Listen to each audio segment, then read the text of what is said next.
Hello, welcome to Irresistible You. My name is Karen Seltz. I am your host. And if you're new to me, there are three things that I would like you to know. The first thing is that it is my mission to help coaches and online entrepreneurs to own their voice, to integrate their heads and their hearts, what they know with what they feel, and share that message with the world in a way that connects their audience with them authentically and bonds them. The second thing is that I want you to feel safe with me. I want you to feel like you've known me your whole life and that you could tell me anything. And the third thing is I consider my superpower, my greatest superpower, to be that of a divine mirror. And what I mean by that is I am able to see people through the eyes of the divine or God and to reflect that version back to them until they see it for themselves and finally accept the truth that they may or may not have been running from.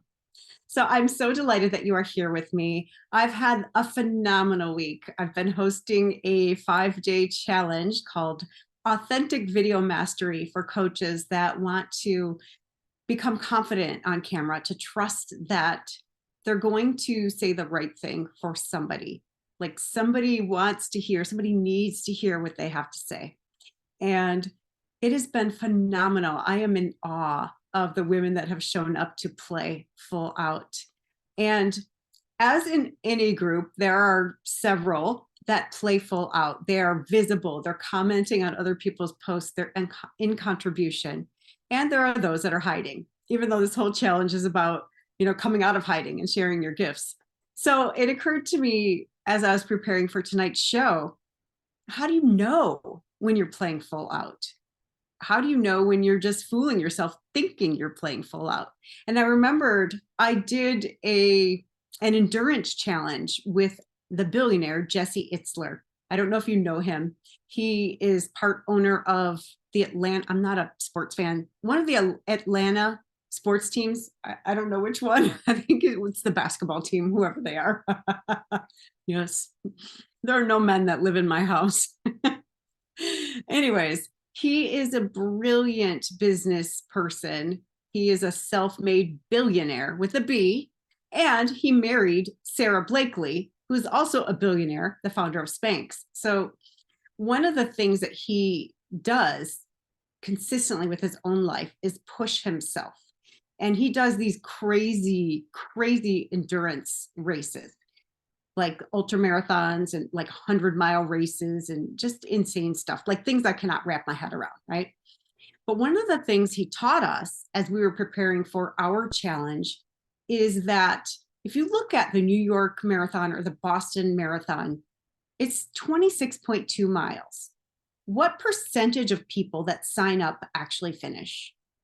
Well, for one of them, it's like 97%. The other one is like 98%. So almost everybody who commits to a marathon finishes. And every single person that you can ask that have ever done a marathon, they hit the wall at around mile 19 or 20. And that's when their body says, you cannot go on. If you go on anymore, you're going to die. Their legs give out. Everything they have is like, you must stop. Yet 97 or 98% of them finish this race. And it is because when you hit the wall, so whether it's in your business or your life or in something physical, this blows my mind, this statistic, you still have 40% left in your reserve tank. 40%. So your ego mind, your body, which is also the ego, is so tied to your survival that it will protect you under all costs. It's like, okay, we got to keep this 40% in reserve. Don't use it. You're going to die. You're going to die. It's the same way with everything. So as I was preparing for this challenge, it's the first time I've done this particular launch. So there were a zillion pieces that I got to create. I mean, I'm not even joking. It was so many pieces of content and emails and social media posts and Facebook ads and all the things, right? And two pretty long videos. One's 23 minutes, one's 25 minutes, plus the content of the challenge. So it was a lot. And I didn't have a lot of time to prepare because I had something come up. I had a dental emergency that took me out for a couple weeks. So I've been working more than I've ever worked in my whole life. And I feel so happy, so accomplished, so proud of myself because number one, I did it. I kept my word to myself. I pushed myself beyond what I thought I was capable of, which feels so good, especially as an entrepreneur, right? Like, and I've been focused on the right tasks, not those tasks that I can give to my virtual assistant, not the tasks that I can pay someone in the Philippines $6 an hour to do. And that's a good wage for them. So it's really fascinating to me where we hold ourselves back. So my question for you tonight is, what's your next level? What's that extra gear that if you could access that would propel you forward in some area of your life? Are you willing to get uncomfortable? Are you willing to have a dialogue with those voices in your head when they say, oh my gosh, don't press that record button. Don't press that go live button. You're going to die. They're going to reject you and you're going to die.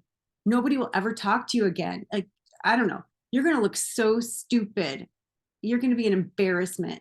There are so many voices that come up when we go to do things that are uncomfortable. And the ego mind just wants you to be safe. And I've said this a zillion times before. I'm going to say it again. Safe to the ego is anything that didn't kill you before. So you might look at a woman who's in an abusive relationship and you're like, why would she stay there? Why? Like from the outside, it makes no sense. But her ego mind is saying, if you leave, you could die. This has not killed you so far, so it's probably not going to kill you. Yeah, it's unpleasant, but you don't know what's out there. You could die out there. And so it's like the lesser of two evils. The ego mind will talk you out of your greatness. It will talk you out of your calling if you listen to it.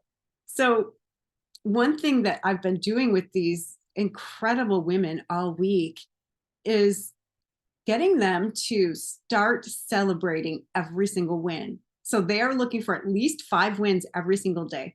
And they've been doing lives in our Facebook group celebrating these wins. And you should see their faces. They are so lit up like Christmas trees. They're like shining and radiant and brilliant because their subconscious minds had filtered all of these wins out for probably their entire lives up until they gave their subconscious minds the instruction, okay, I want you to look for wins. I want you to notice every time there's something I can celebrate about myself, about someone else, how I'm being, who I'm being, how I'm behaving. What am I doing that's outside of my comfort zone that I can celebrate? And they are coming in and saying, wow, I used to write 1 gratitude every night, but now I really like this idea of 5 wins.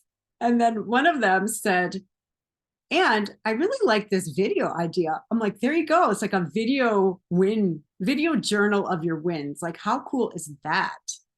How would you like to look at that when you're having a bad day? Like, oh my gosh, look at all the things I could celebrate. Because I'll tell you one thing, your subconscious mind is wired for survival, which means it is constantly looking for problems, threats, danger. It's not looking for wins or things to celebrate unless you tell it to. So that 5% of you that is the conscious mind, the 5% of you that's capable of logic and reason, you get to tell your subconscious mind what to look for. And when you do, you will find it. It's really fascinating. I think about people that are driving or people that think the world is unsafe or that people are unkind or evil or whatever labels we put. I often ask them, like, well, what do you expect? What's your expectation? Because whatever your expectation is exactly what you're going to experience. So if your view is the world is evil, people are mean and self-centered, what do you think you're going to see? You've already given your subconscious mind the instruction, okay, look for ways the world is unkind and the ways that people are mean. So it is like, It's like a million bits of information a second. Don't quote me on that, but it's a lot.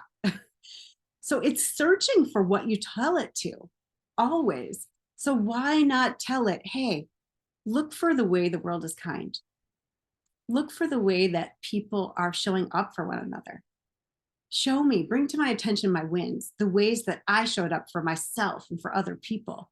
And when you prime your subconscious mind like that, it will not let you down. It's incredible. It's an amazing machine. We just haven't been given the user's manual. So we get to rewire it. We get to tell it every single day, sometimes every single moment of every single day, until we build up a habit. So I love this concept, like, where are you holding yourself back? And how much better would you be? How much more able would you be able to be? That didn't make any sense. How differently would you show up if you started telling your subconscious mind to look for the positive things? That creates energy in the body, because when we are constantly filtering all this negative stuff, it is sucking energy. And if you don't believe me, you can try some of the muscle checking that we've done on previous episodes. I just saw an Instagram reel with Wayne Dyer doing muscle checking. And muscle checking's been around forever. Sometimes they call it muscle testing. It's applied kinesiology, because your body does not lie. So when you think a negative thought, your body becomes weak. Your muscle fibers do not lock, and you have very little energy. And when you think a positive thought, the opposite is true. You're strong. You're strong. So here's one of my favorite muscle checks. I wasn't planning on doing this tonight, but you never know where it's going to go, do you? So if you hold these two fingers together and you put this one here, and then you go like that. I'll have lotion on my hands. It might not work. All right. So if you go like that, this is something that's true or positive for you. And this is something that's not. So if I say my name is Karen, it holds. If I say my name is Shelly, it goes right through. If I think of a shameful thought, like something I'm really embarrassed that I did, I'm weak. If I think a negative thought about someone else, like any judgment, anything at all, I'm weak. If I think about my gifts, it's strong. If I think about someone else's beauty, strong. The same thing is true if someone thinks a negative thought about you, it weakens you. It weakens the organism. And I've been in a room and demonstrated this in front of a group. It's absolutely fascinating. You can have the biggest, strongest guy, and I'll have him stick his arm out. And if I tell someone else, think a negative thought about this guy, the guy's arm, he cannot hold it up. This is a big, strong guy. He can't hold it up. And if I tell him how to protect his energy field and have someone think a negative thought about him, his arm's strong. So we might as well go there. You never know where these are going to go. So let's play. Let's play. I love to play. If you are an empath, especially, if you pick up the feelings, emotions of people around you, this is a very important practice to do, because otherwise you're like a yo-yo all day. You're at the whim and subject of your environment. Instead of being at cause, you're at effect. So one of the things that I like to do is to surround myself. So I close my eyes and I surround myself with some type of light. And if you're willing, I invite you to close your eyes. And imagine yourself just cocooned in the light. And imagine, what color is that light? And just trust it. Whatever color comes to you is perfect. It's a perfect protective light for you. Then outside of that light, I'd like you to envision any crystal, your favorite crystal, just forming a perfect cocoon around you. A beautiful crystal. Inside of that is a beautiful light. And inside of that is the beautiful you. And then choose your favorite precious metal. and put that outside of the crystal. So you have a precious metal on the outside, gold, silver, titanium, bronze, whatever it is for you. Then your beautiful crystal, and then your beautiful light. And then imagine that this protection can only filter in positive things. Anything negative will be transmuted. It will be turned into something positive, something beautiful, something that you can share with the world, something that ignites your gift. And when you put that protective barrier, I don't want to call it a barrier, but that protection around you, and you go out into the world like that, just notice how your cognitive lens changes as well. Because you're going to start seeing things that used to affect you. You'll be able to see them for what they are, a call for love. Because everything anyone does is either an extension of love or a call for love because they don't feel love.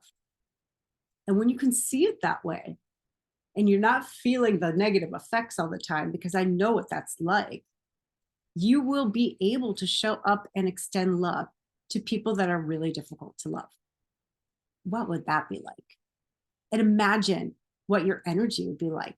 You would be in charge of it. You would be in control. So that is a way that would fortify you and allow you to show up the way you are meant to show up. So I really want you to look at where you've been holding yourself back. Usually if someone poses the question, there's something immediately that comes to your mind. You're like, oh, all right, you got me. And a lot of times we'll have these brilliant excuses or stories or reasons why we haven't done the thing yet. Or you know what I'm talking about. I know you do. So I invite you to get some support, have somebody cheer you on and hold you accountable, and do the thing. Go do the thing, because it won't kill you, most likely, unless it's like parachuting, you know, like within reason. Okay. So go do the thing and comment. Let me know what you did. I would love to know, and I would love to support you. So thank you so much for watching Irresistible You, Ignite Your Passion and Purpose. My name is Karen Seltz. If you enjoyed this video, please like and subscribe and share it with your friends. See you next week right here. Mwah.